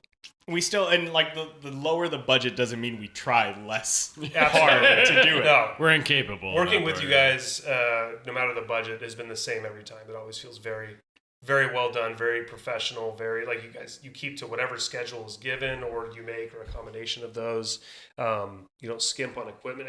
It never feels like you guys are skimping on anything. Good. Say. But I also like how like your guys' crew, it's like how Adam Sandler movies have like the whole same crew. Like the Fairley Brothers have the same crew. It's like that's like you guys with the music video. Yeah, that's the fucking We point. gotta be full dependable folks. Yeah, 100%. And it's funny that because like everyone's just fun to work with too. We don't work with people that aren't fun. Yeah. Just in anything. I remember we talked about that when we were shooting. I was like, I would assume some sets feel very hostile and annoying and et cetera, et cetera. And you guys are like, oh yeah, absolutely. So that's a. Sometimes you feel like you're being hunted every day. Yeah, I believe it, man. Some psycho ass directors. But even get egos all in one room. Oof. Even people that have watched what we've done have asked to come on. Like Summer, she's a producer friend of ours. She was just like, yeah, dude, anytime you like those look fun. Anytime you want me to go, like I'll go and help out. And she came on. I'm trying to get her for the intro, so hopefully she's in the intro. Nice. Hey, Summer. But even after, she was just like, anytime you need help, let me know. Okay, so she had a good time. See, everyone who comes leaves having a good time. And also, like, I take care of, like, making sure everyone's, like, fed and stuff like that. Because a fed crew is a happy crew. Yeah, There's always 100%. crafty. There's always... Some things in life are universal. That's one of them. And we even had cigarettes on this last Oh, nice.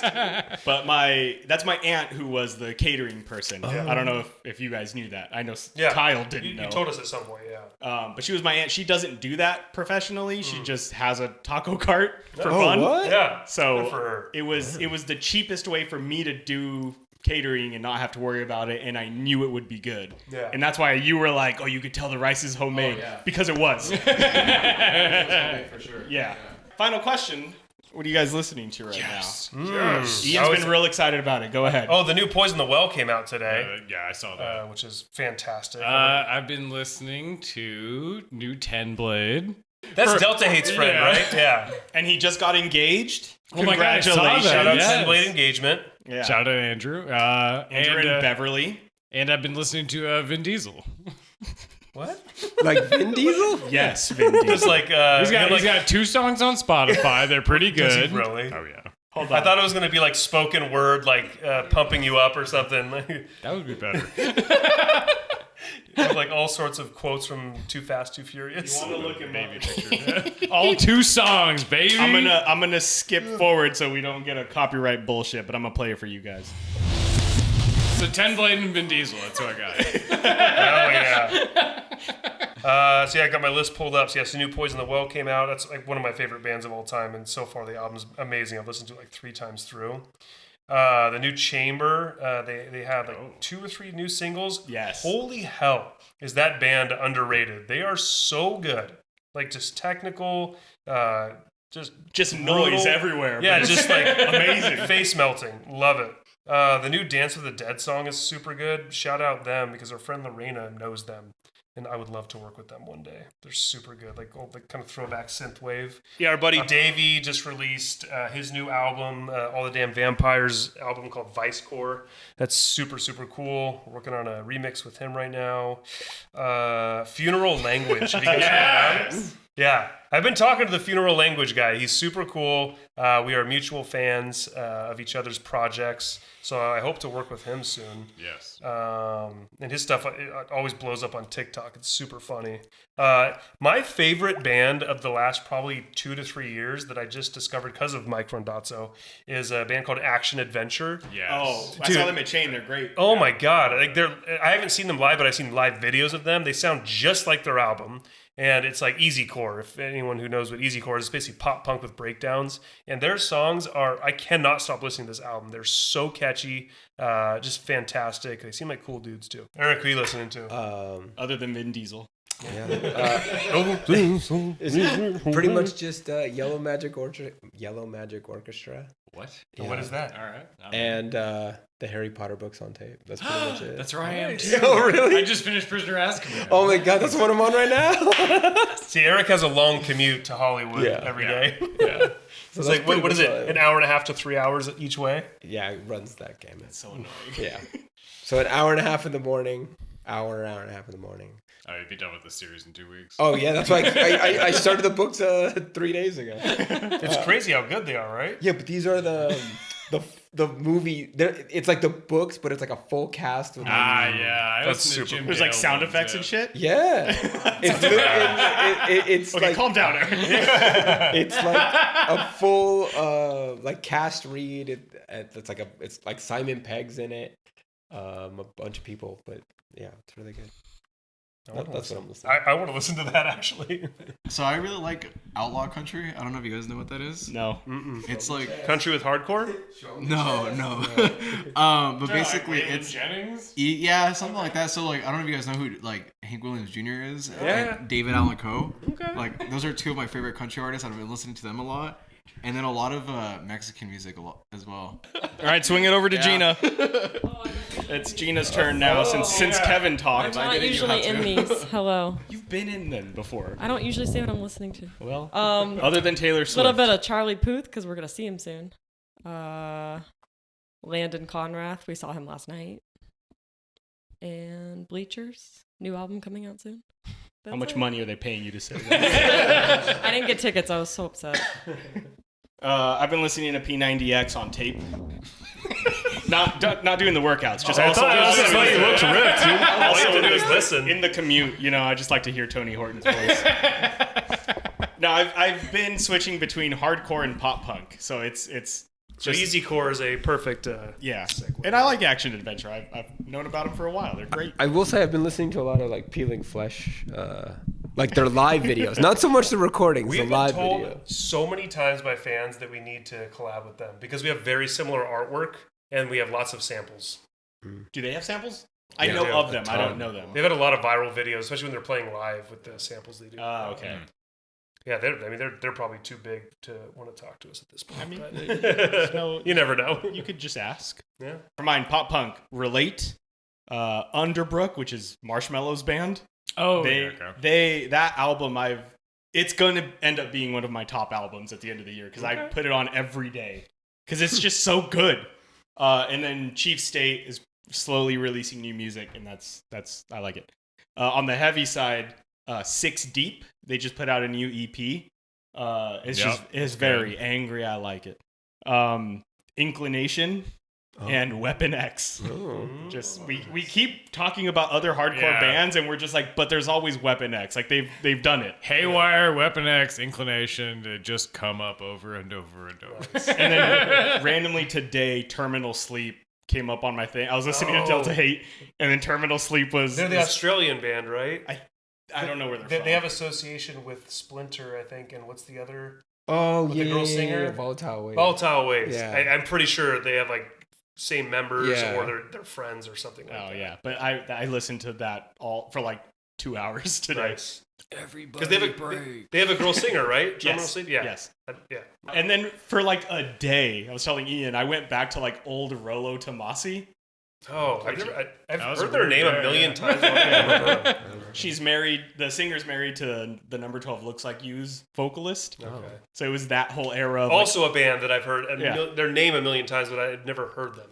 so the Number 12 fun. Looks Like You and Arsonist Get All the Girls. Mm. Every other month, I just have to listen to everything. Arsonists Get All the Girls just followed us on Instagram. They have been active recently. Gina's been emailing with one of them because she bought me a shirt and it got lost in the mail. And she was like, "Well, I have his email now if you want it." Nice. But Arsonists Get All the Girls is my number 1, and then Number 12 Looks Like You is my number 2. Rollo Tomasi's like 5th in there. Nice. But I was like, what are they up to? What have they been doing? I gotta check that out. Anything else before I go back to the studio? Should we call Matt one more time? You could try. All right. I mean, Matt, now that he's been in in our music video, he's become big time. Right, he watched one video. Can't even get a hold of this guy for anymore. being a ref. He's big timing us. Matt, you're making me look bad, Matt. Dead air. Out of all people, I didn't think he would do this to us. I should have Son texted of a him. bitch. All right, I'm letting it ring one more time. Your call has been forwarded to All right, Matt, fucking blew it. All right, back to the studio.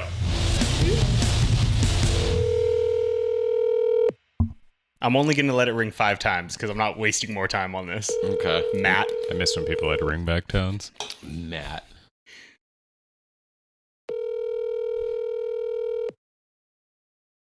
We got to hear what his voicemail says, though. No, I'm not waiting. One more ring, and I want to that's hear it. what his voicemail Too much says. screen Does it time. say something stupid? No, it just says like you've been...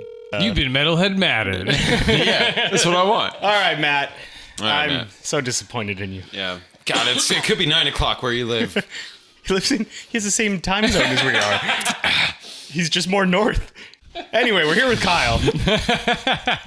Kyle, whenever we do anything, it's always just 2 boys, as in me, Ian, and Kyle. Kyle's the unofficial third. He's the second boy. Yeah, he's the second boy. So in this one, aside from being like G&E and just a general helping of everything else, you're the main actor, basically, Yeah. aside from Brannon. Yeah. Tell us about your experience as an actor, as a thespian. As a G&E crew member. I'm just mustering all my Uta Hagen knowledge from... What? Yeah. All my Uta Hagen knowledge. Hagen. Uta Hagen knowledge from being a thespian in high school.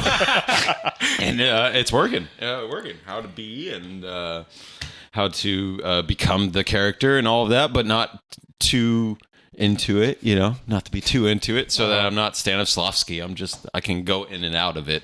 And it's great. It's actually fun going back into it. It's like picking up an old instrument or riding a bike after not having to ride a bike in a long time. It's sort of like, I remember how to do this. Yeah, this is easy. I mean, to be fair, you've been in every single Just 2 Boys music video, so is it...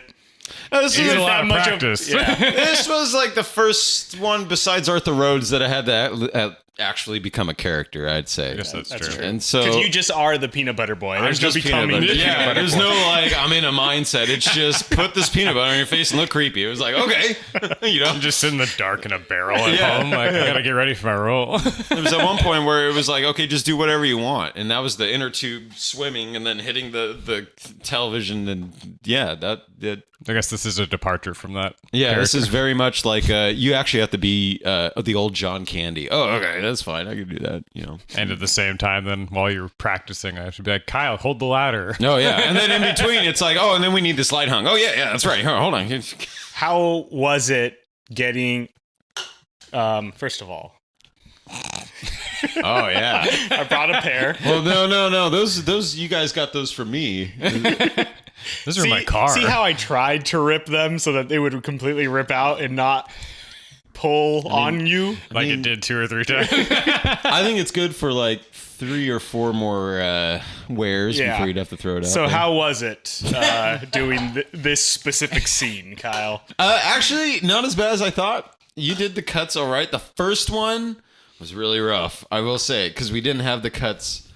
This is generous. The first one, he pulled your shorts with the underwear. That's why. Oh, that's right. Which was arguably also funny because you lifted into the air. Is that but the take you not used? the right move. No, he used the third take or something where they rip Where a they lot more. actually rip off. Because like his elbow almost goes into the hole when he lifts it up.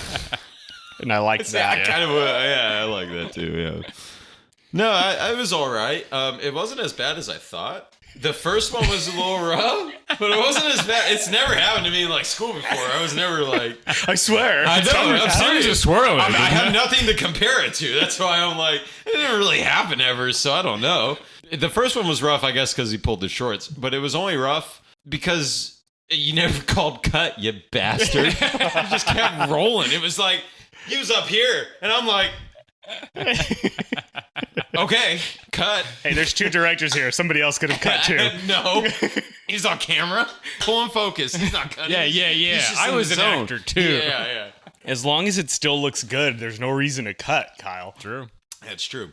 Like when you fell out of the ring. It was like clearly there was something didn't go right. Let's cut. You know? Yeah, how was talk about falling out of the ring, Kyle? How was that? Oh, that was fine. You heard it here first. I forget it happened. You know, probably because it landed on my head. But I'm just kidding. No, honestly, not that bad. I was in the acting zone, so like I saw my stage like I gotta go like this, and I gotta fall my back. It all came back to me like in a second, so it wasn't that bad. I know how everyone's like the chair broke your fall, but I don't think it did. I think that's what was the source of all the pain was the chair because it landed right on my tailbone. It hurt. If I just landed on the ground clean, I think I would have been fine. I may have hit my head a little harder, but I would have been okay. I don't know. I didn't have the view of the chair. I did. I had the view. I only had the frame. Yeah. The frame is hilarious. I did. I had the whole view. Going down. How do you feel about this being... So Kyle, just for the person listening, viewing, Kyle's always the one saying we need to stop doing so much violence in our music videos. This one is just straight up violence. Kyle, what is your opinion of that? Well, I feel like if we're going to present ourselves as a company that wants to give people something different, we got to do something different. That's my whole thing. It isn't that violence is the problem. We can do something with violence. It's just, let's try something different. Let's do something fucking different than someone dying or getting stabbed or getting What is punched reverse or, violence? Yeah, reverse Kindness? I don't... People being born? No, funny. Humor is the opposite of violence. Do something funny. I think this was pretty funny. That was It is pretty funny. I guess that's true. You combine humor and violence. So maybe humor isn't the opposite of violence. I don't know. All I know is that we do a lot of metal, and there are a lot of metal violent music videos. Yeah. And so if we want to do something different, we got to do something other than a horrorcore violent music video. Birth, priests, resurrections. I'm in. Hey, we've already got a priest in Damn, Thanks we did. Baby. Never mind. Yeah. You were there. You were in the scene with the priest. Yeah, it's just hard because you guys are right. It's like you need drama, and drama is conflict. So there has to be something, some sort of conflict, some sort of visible conflict thing that's wrong. Yeah. So that's just something we need to explore. I think because if we can break the genre of every metal music video needs to be hardcore like horror porn, then we can find a different direction. We get it. Then that's money. I agree with what you're with, like the idea, but it's also having to meet the band's like. That's true. Because the John Candy's very like we're down to do whatever, but that's not necessarily the case with every band. Yeah, it's true. So there's a fine line there for sure. But that's like definitely true.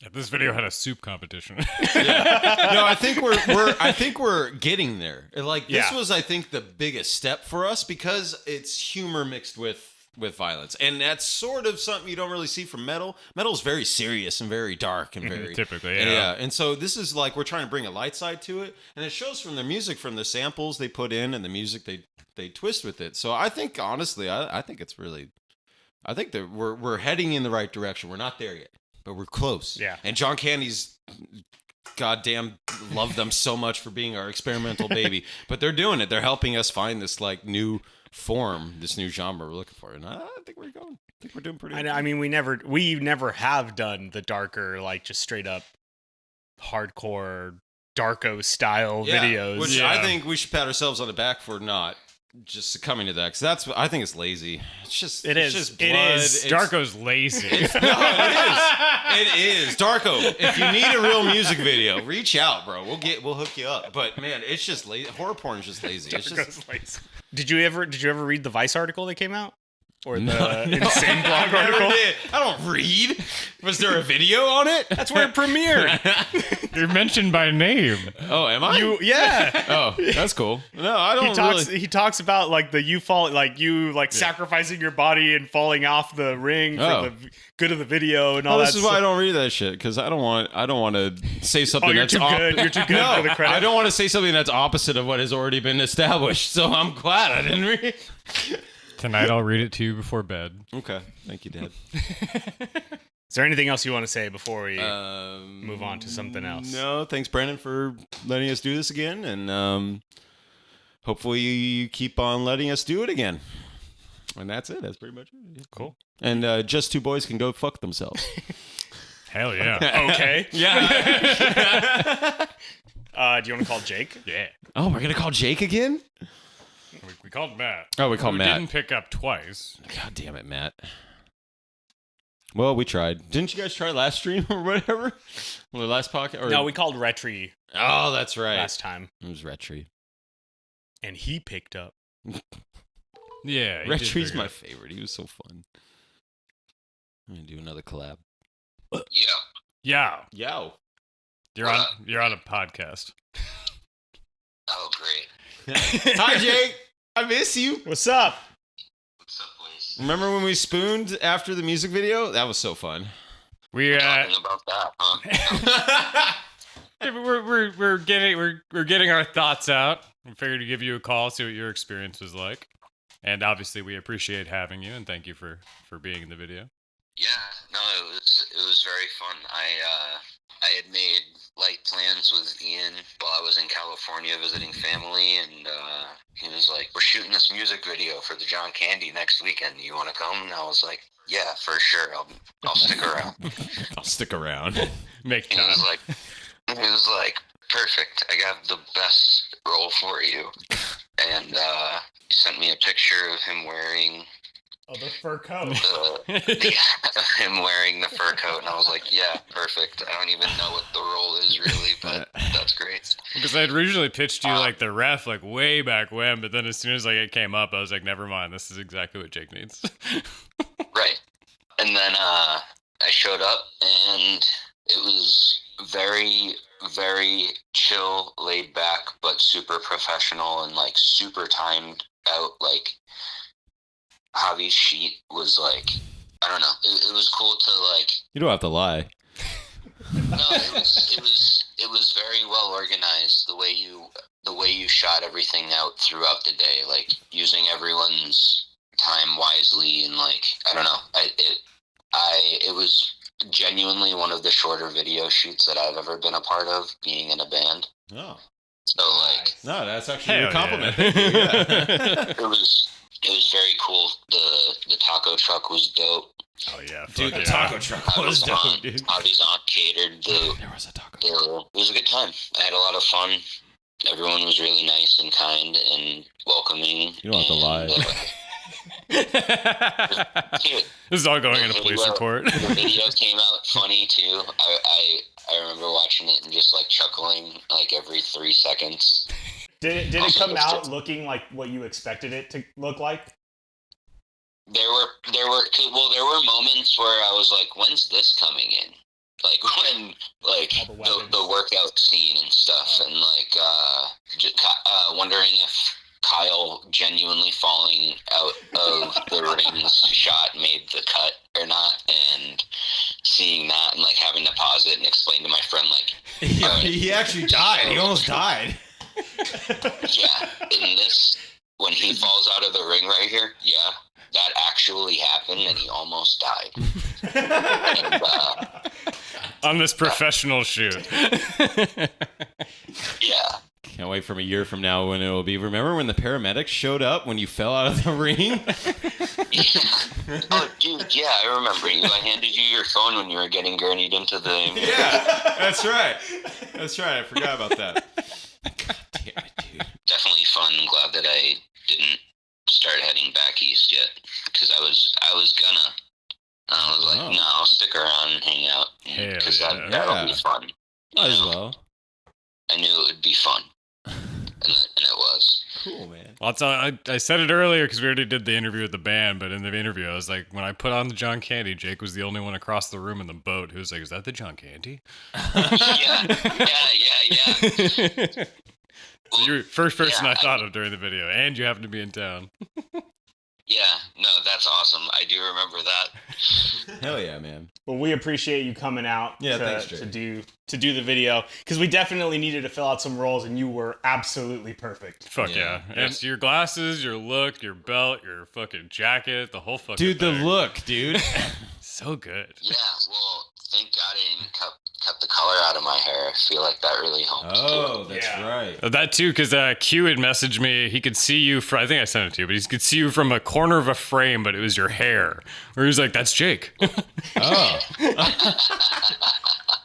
I was like, "How the fuck did you see that?" And he's like, "The hair, man. Always the hair." It was fun. I wish I was on the West Coast more often, just so I could like hang out with the people that I got to meet. Well, we gotta make more music videos so we can invite you out. And whenever Actor Observer and God's Eyes do another video, Oh yeah. Oh yeah, dude, hit us up, bro.